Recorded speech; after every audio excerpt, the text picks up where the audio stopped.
the modern goalkeepers, and just say they do give them little passes which are instructed to, but they lose it here in the goal. I think that's the keeper's responsibility, do you? It depends on the instructions. If the coach says this is the way we absolutely have to play, and if it goes wrong, I take responsibility, then you're forced to do that, which I think is wrong. I think there should be a variation of what you can do when you have the ball as a goalkeeper.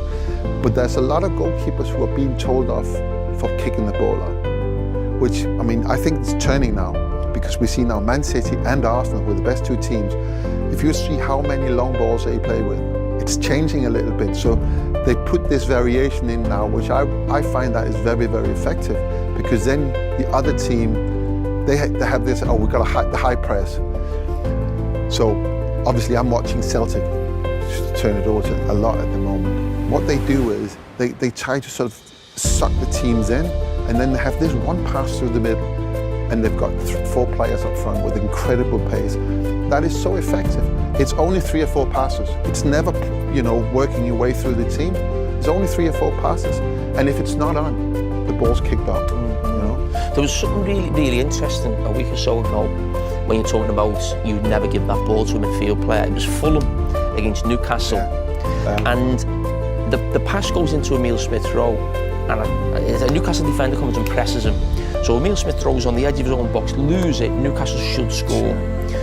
The goalkeeper and Emile Smith-Rowe don't start saying you shouldn't have given the argument. Emile Smith-Rowe said, you give it to me wrong foot.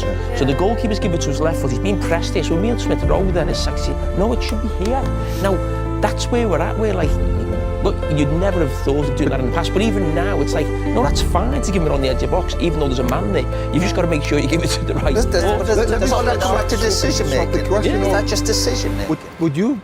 Would you have been comfortable playing in that system, having to, face your own goal, getting a ball straight at you, having to pass it either that way or back to the goal? Well, I never think it's a good idea to come straight at your goalkeeper anyway. At least have a bit of an eye. If you're straight, you don't know either side. You do that a lot today.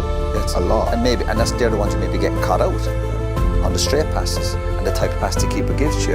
The wrong pace or the wrong side. For a player, they're all the little details, and that comes back to the technique of the goalkeeper. And also just smelling it going, I think they're ready to press here, and don't be afraid to be more effective and go along. That all comes back to decision making, because when the keeper makes that mistake and he gives the bad pass, I still look at the goalkeeper and go, that was your mistake. I know you all want to play up from the back, but just smell it in the game. Sometimes you go, they just feel like they're on top of us at this moment in time. We'll do it when the game settles down a little bit, or they're not as. But when I look back at some of what we did, so late 90s, we actually play a lot like the way the game has been played today, but more, I think, in a more effective way, because we didn't have the principle of having to pass the ball out from the back, if that makes sense. But our variation in how we play is so effective. It is, and of course it comes down to what kind of players you've got. But we played it out from the back. We played that sort of half ball as well. Sometimes I would launch it. Sometimes you would come back and you would launch. Just to have this unpredictability. We still mix it up quite well, I think. But again, I think that's just being smart. Read the game situation. I feel like we had a very clear direction that we had to get it into the front players as quickly as possible in the right way, in the most accurate way. So for me, that was always so if you could throw it into the front players' feet and you could miss us out, you would. But I still think that's there today, and I think sometimes we forget that. Haaland scored a goal a couple of weeks ago where Brentford have gone man-to-man all over the pitch and Ederson's just gone whack. That is still the best ball, getting it into your front players. I hate watching teams. I'm not against playing from the back, that's the way the game is, and a great technical. But the whole point of doing it is to maybe entice someone on to, as you said, maybe Celtic to get in there. And I sometimes feel that teams, when they have the opportunity to do that, don't, and still make the extra pass.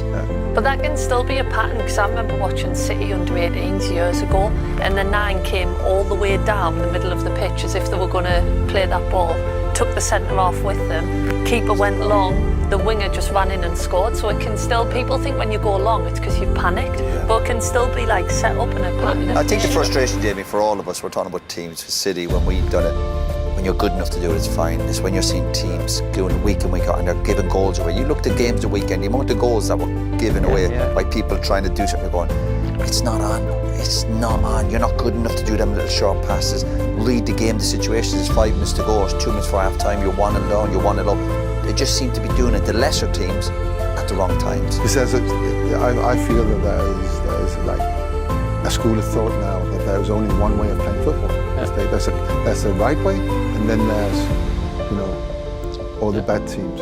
And I like the idea of different plays in the same team, a variation of how you start the game and what you do, and in different periods of the game as well. You know, I mean, they're so into all the data these days, you know, and you see when a lot of goals are being scored is between 28 and 32nd minute in every half, and that's because of concentration level fall. If you're aware of that, then you start bombarding, you know, difficult balls and, you know, challenge the team. But it's like there is this way, and everyone has